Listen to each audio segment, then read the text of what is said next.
Hello అండి. Summer వచ్చేసింది. అందరూ కూలర్ ఆర్ ఏసీ కోసం చూస్తూ ఉంటారు. సో మనం ఈరోజు వచ్చేసి బజాజ్ DMH65 నియో ఈ కూలర్ని రివ్యూ చూద్దాం. ఇది నేను లాస్ట్ ఇయర్ సమ్మర్లో తీసుకున్నాను. సో ఆ సమ్మర్ మొత్తం వాడేసి తర్వాత క్లీన్ చేసి ప్యాక్ చేసి సైడ్ పెట్టేసాను. మళ్ళీ ఈ సమ్మర్లో ఓపెన్ చేశాను. సో దీన్ని లాస్ట్ ఇయర్ వాడిన తర్వాత ఇప్పుడు వాడుతున్నప్పుడు నాకేమనిపించింది అనేది మీతో షేర్ చేసుకుంటాను. సో దానికన్నా ముందు ఒకసారి నా వీడియోని లైక్ కొట్టండి అండ్ సబ్స్క్రైబ్ చేసుకోండి. సో ఈ కూలర్ వచ్చేసి మొత్తం ప్లాస్టిక్ బిల్డ్ అండి. సో మీకు ఫిజికల్ ఓవర్వ్యూలో చూపిస్తాను ఎలా ఉందనేది. సో ఫ్రంట్ నుంచి చూడడానికి ఇలా ఉంది, సైడ్ నుంచి చూడడానికి ఇలా ఉంది. ఇది బాగా సన్నగా ఉన్నట్టు అనిపించచ్చు కానీ డీసెంట్ సైజులోనే ఉంది. మీకు బ్యాక్ కూడా చూపిస్తాను. బ్యాక్ సైడ్ నుంచి చూడడానికి ఇలా ఉంది. సో చూసారు కదా, హనీకోమ్ ప్యాడ్ పెద్దగా ఉంది, చాలా పెద్దగా ఉంది. ఇది వచ్చి వాటర్ ఫిల్ చేసుకోవడానికి అండి. అండ్ యూజ్ చేయడం అయిపోయిన తర్వాత మిగిలిపోయిన వాటర్ తీసేయడానికి వచ్చేసి ఏదైనా ఒక సైడ్ డోర్ ఓపెన్ చేస్తే కింద ఒక క్యాప్ ఉంటుంది. ఆ క్యాప్ రిమూవ్ చేసినామంటే ఎక్సెస్ వాటర్ మొత్తం వెళ్ళిపోతాయి. అండ్ ఇది ఎప్పుడన్నా అవసరం కంటే ఎక్కువ ఫీల్ అయిపోయినా అనుకోండి, ఎక్సెస్ వాటర్ మొత్తం వెళ్ళిపోవడానికి ఇక్కడ ఒక చిన్న హోల్ ఉంది. ఈ హోల్లో నుంచి వెళ్ళి వాటర్ మొత్తం బయటకు వెళ్ళిపోతుంది. అండ్ వాటర్ ఎంత లెవెల్ ఉందనేది ఇండికేషన్ ముందు సైడ్ ఉంటుంది, అది చూపిస్తుంది మీకు. ఇది వచ్చి వాటర్ ఇండికేటర్ అండి. సో దీంతో మనకు వాటర్ ఫుల్ ఉన్నాయా, హాఫ్ ఉన్నాయా, లేకుంటే అయిపోయినాయా అని చెక్ చేసుకోవచ్చు. మీకు కనిపిస్తుంది అనుకుంటా, దీంట్లో వాటర్ లాస్ట్లో కొంచెమే ఉన్నాయి.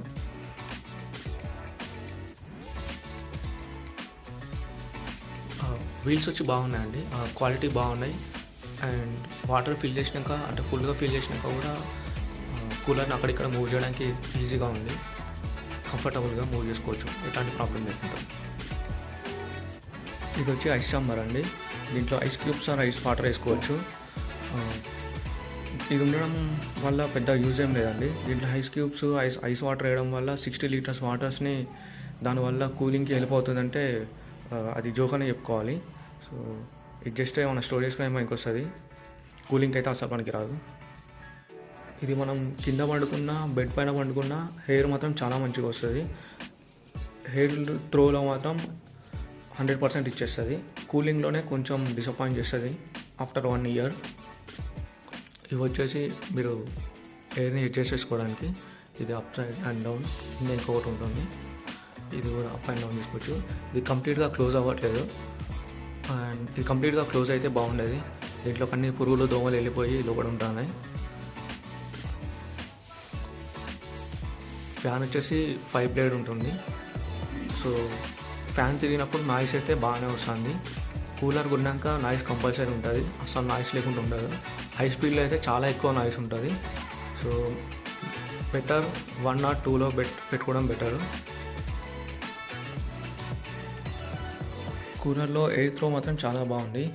బట్ ఈ హనీకోమ్స్ వచ్చేసి లాస్ట్ ఇయర్ వాడడం వల్ల అనుకుంటా కంప్లీట్గా డ్రై అయిపోయి, చాలా డ్రై అయిపోయి హనీకోమ్ పైన వైట్ లేయర్ ఒకటి ఫామ్ అయింది. అది వాటర్ వల్ల అనుకుంటా. లాస్ట్ ఇయర్ నేను వాడేసిన తర్వాత క్లీన్ చేసి పక్కకు పెట్టేశాను, బట్ ఇప్పుడు కూడా అట్లనే ఉంది. సో హనీకోమ్ మీద వాటర్ పడేటప్పుడు ఒక సైడ్ పడుతుంది, ఇంకో సైడ్ పడట్లేదు. వాటర్ పడే పైప్లో వచ్చేసి మొత్తం డస్ట్ ఉండమంట. అది క్లీన్ చేసుకోవడానికి లేదు, నేను ఓపెన్ చేసి చెక్ చేశాను. సో బెటర్ సర్వీస్ మొత్తాన్ని పిలిచి సర్వీస్ చేయించుకోవడం బెటర్. ఈ కూలర్ వచ్చేసి 3 మోడల్స్ ఉన్నాయండి. ఇది 65 లీటర్స్, ఇంకొకటి 90 లీటర్స్ ఉంది, ఇంకోటి 115 లీటర్స్ ఉంది. సో 65 లీటర్స్ బెటర్ అండి. 11,000 ఉంది అమెజాన్లో. కూలర్కి 10,000 కంటే ఎక్కువ పెట్టడం వేస్ట్ అని నా ఒపీనియన్. అండ్ అంతకంటే ఎక్కువ పెట్టాలంటే ఏసీకి వెళ్ళిపోవడం బెటర్. ఇది 1 or 2 years పర్ఫార్మెన్స్ బాగుంటుంది. తర్వాత ఎయిర్ త్రో బాగుంటుంది, ఎయిర్ గాలి మంచిగా వస్తుంది. బట్ కూల్ చేయడం అనేది రూమ్ని చాలా కష్టం. అండ్ వెంటిలేషన్ సరిగ్గా లేకపోతే మాత్రం ఇంట్లో హ్యూమిడిటీ ఫామ్ అవుతుంది. అండ్ మీకు ఈజీగా అర్థమైపోతుంది కూలర్ ఉన్న రూమ్కి కూలర్ లేని రూమ్కి డిఫరెన్స్. సో వెంటిలేషన్ మంచిగా ఉంటేనే కూలర్కి వెళ్ళండి, లేదంటే ఏసీకి వెళ్ళిపోండి. చాలా ఎక్కువ హీట్ ఉండే ఏరియాలో మాత్రం కూలర్ అస్సలు మనకి రాదు. కూలర్ ఆన్ చేసి కూలర్ నాయిస్ ఎలా ఉంది, హెయిర్ ఎలా ఉందనే చెప్తాను. కూలర్ ఆన్ చేసేయండి. హెయిర్ త్రో మాత్రం చాలా బాగుంది. పెద్ద రూమ్లో ఎంత దూరం ఉన్నా సరే హెయిర్ త్రో మాత్రం బాగా వస్తుంది. నా వాయిస్ వినిపిస్తుందో లేదో నాకు తెలియదు. ఇప్పుడు కూలర్ వచ్చేసి 1 స్పీడ్లో ఉంది, నాయిస్ ఇలా ఉంది. ఇప్పుడు దీన్ని సెకండ్ డోర్ తీసుకెళ్తాను, నాయిస్ ఎలా ఉందో చూడండి.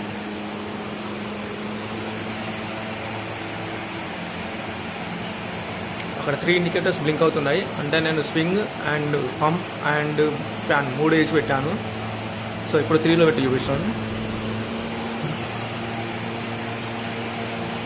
ఇది నాయిస్ ఇలా ఉంది.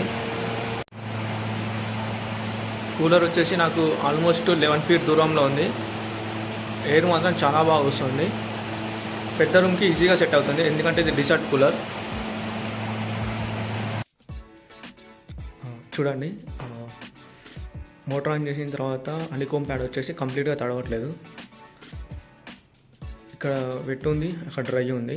సో బ్యాక్ సైడ్ కూడా చూపిస్తాం మీకు ఎలా ఉన్నాయి. సో బ్యాక్ సైడ్ చూస్తే చూడండి, ఇక్కడ వెట్ ఉంది, ఇక్కడ డ్రై ఉంది, ఇక్కడ వెట్ ఉంది, ఇక్కడ డ్రై ఉంది. సో హనీకోమ్ ప్యాడ్ కంప్లీట్గా తడవట్లేదు. తడవకపోవడం వల్ల చల్లగాలి రావట్లేదు ఎక్కువగా. అండ్ దీనికి మెయిన్ రీజన్ వచ్చేసి లోపల ఉండే ఒక వాటర్ పైప్. ఆ పైప్లో ఏమవుతుందంటే డస్ట్ అది ఫామ్ అయిపోయి హోల్స్ మూసుకుపోయినాయి. మూసుకుపోవడం వల్ల అక్కడెక్కడ వాటర్ రావట్లేదు, అక్కడక్కడ వాటర్ వస్తున్నాయి. అది క్లీన్ చేసుకోవడానికి గులేదు.